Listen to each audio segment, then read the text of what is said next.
Hello everyone, welcome to SwitchUp as we once again have a look at some of the games coming out for the Switch in this upcoming week. As we always do, we'll start off by looking at some of the games that have launched on the Switch without much fanfare or without ever being on the coming soon page on the eShop, before looking at some of the games coming out next week.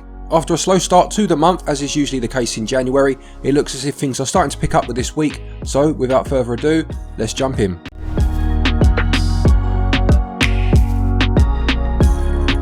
Starting then with some of the games that have already released, and the first one of those is Crashnauts. Now this has been out on Steam for a little while as far as I understand, and is a 2D arena shooter which I saw one reviewer describe as Super Smash Bros. Meets Unreal Tournament.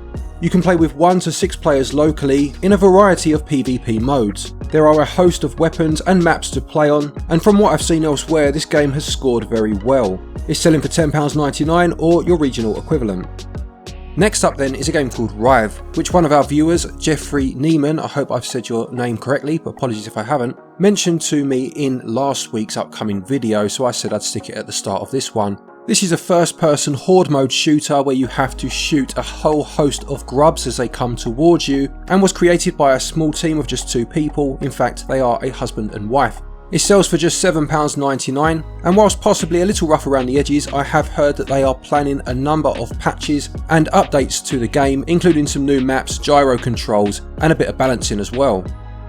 Also out last week was Rhythm Fighter, which was reviewed for us by Mark, and he absolutely loved it actually. I'll stick a link to his review in the top pinned comment. Now it's funny because this is not the sort of game that I would have expected Mark to like as much as he did. Nothing to do with the game itself, just that rhythm games and fighting games are not 2 genres that I'd associate with him. I suppose it just goes to show sometimes certain games, when done correctly, can grab any audience.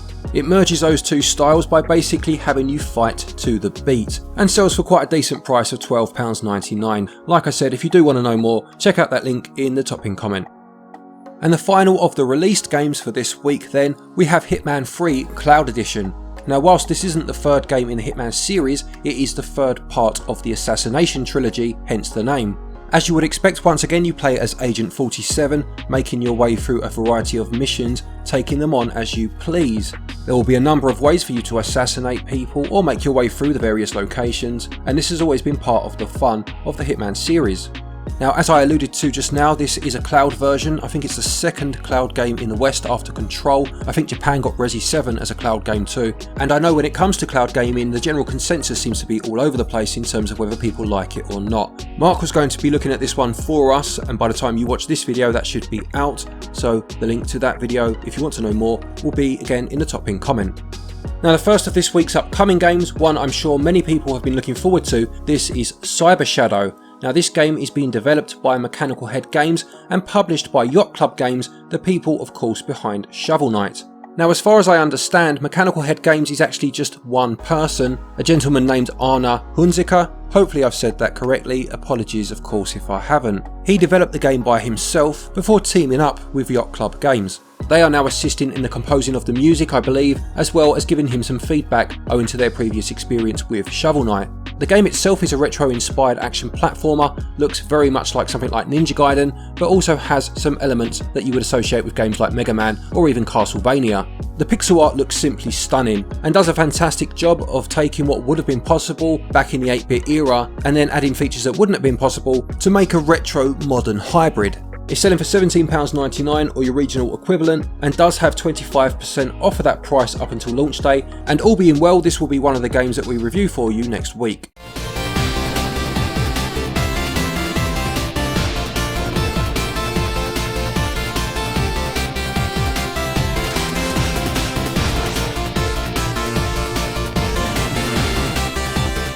Releasing on the 28th is a game called Sword of the Necromancer, selling for £13.49. This is an ARPG dungeon crawler with roguelite elements where you can revive your defeated enemies to make them fight alongside you.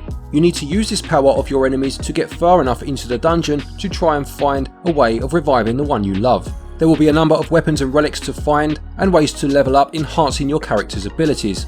It says that death is not the end and each try will get you closer to the Necromancer. Whilst you will lose all of your equipped weapons and monsters, you will retain half the level you achieved in your previous run. It includes local co-op and has got good scores elsewhere, where it released at the back end of last year.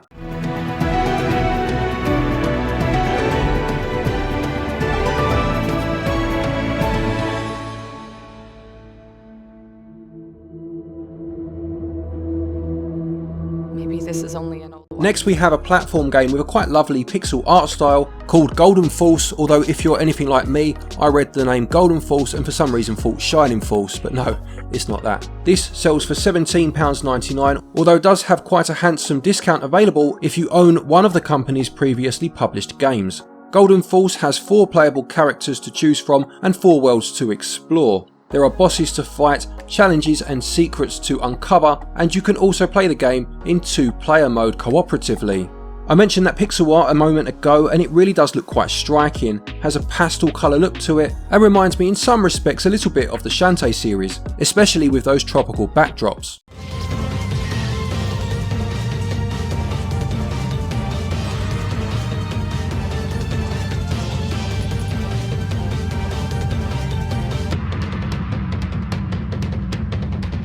Also on the 28th we have a game called Citizens Unite Earth Cross Space. Now the Citizens games, Citizens of Earth and Space, were published by Sega I believe. This time round it's Kemco on publishing duty. I played the first one of these back on the 3DS and at the time a lot of people were comparing it to Earthbound. It's a turn-based RPG that has that similar urban setting and some of the same quirky humour. You have to recruit citizens to help you on your way, and it says in this game you are time travelling back and forth between the 2 previous games, which is quite an interesting idea, trying to reveal the true ending. It's selling for £26.99, which is quite expensive to be honest. I'm sure the other games were a bit cheaper than that, although it does have 10% off of that price up until the start of Feb if you are interested. Resilient citizens. We fought for Earth and looked good doing it, but that's not where the story ends. Well, that's right, my dear citizens of space, we too went on a journey. Next, a game being published by Devolver Digital, who have a very good track record on the Switch. This game is called Olija. It tells the tale of a man shipwrecked and then trapped in a mysterious country, and the game world itself was inspired by the legends told by sailors as well as Asian folklore. You wield the harpoon of a legend and will have to think about your movement as you try to platform and puzzle your way through levels, as well as partaking in combat. You need to rescue fellow castaways and will meet other characters to learn more about the world that you find yourself in. It's selling for £13.49 and also comes out on the 28th.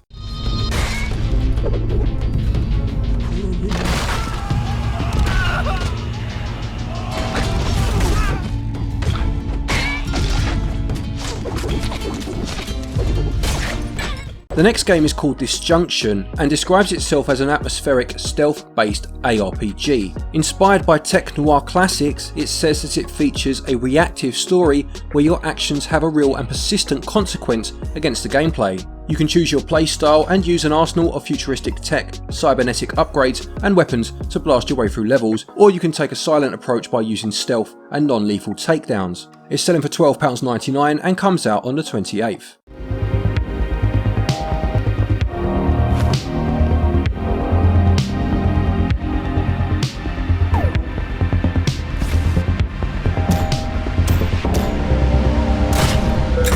The penultimate game for the week is a game called Gods Will Fall, and this one looks really interesting I must say.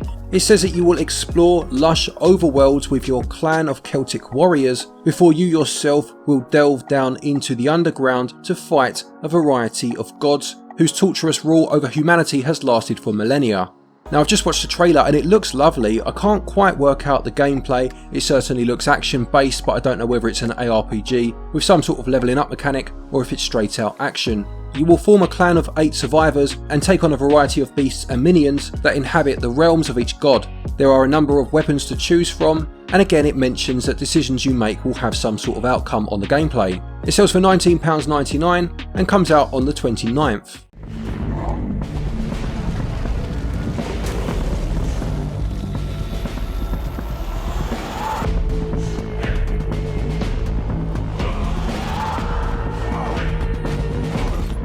And the final game for the week, another game I'm sure many people are looking forward to. This is Atelier Ryza 2, Lost Legends and the Secret Fairy. Now the first Atelier Ryza game is on the Switch, as well as a fair few of the other Atelier games. I've never played the Ryza series myself, I know it's very well thought of, and this sequel takes place 3 years after the events of that previous game. It says that Ryza receives a letter from her friend telling her about ruins that may be related to alchemy, and the letter also has a mysterious request involving a glowing stone. This sees her leave her island and venture out on what becomes a new adventure. In terms of this sequel, it says there are new actions that can be performed in the field, including diving underwater or using plants to climb walls. There is an improvement to the real-time tactics battle system, which is now faster, allowing you to switch between characters and skills at speed, and there are also new synthesis systems, including the new linkage synthesis. It releases on the 29th and will sell for £49.99, or of course your regional equivalent.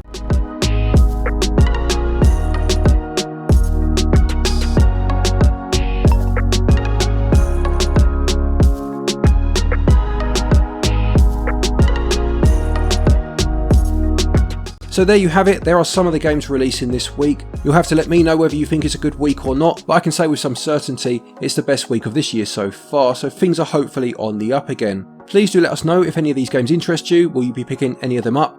Have you played them before? What did you think of them? Stick it all in the comment section below.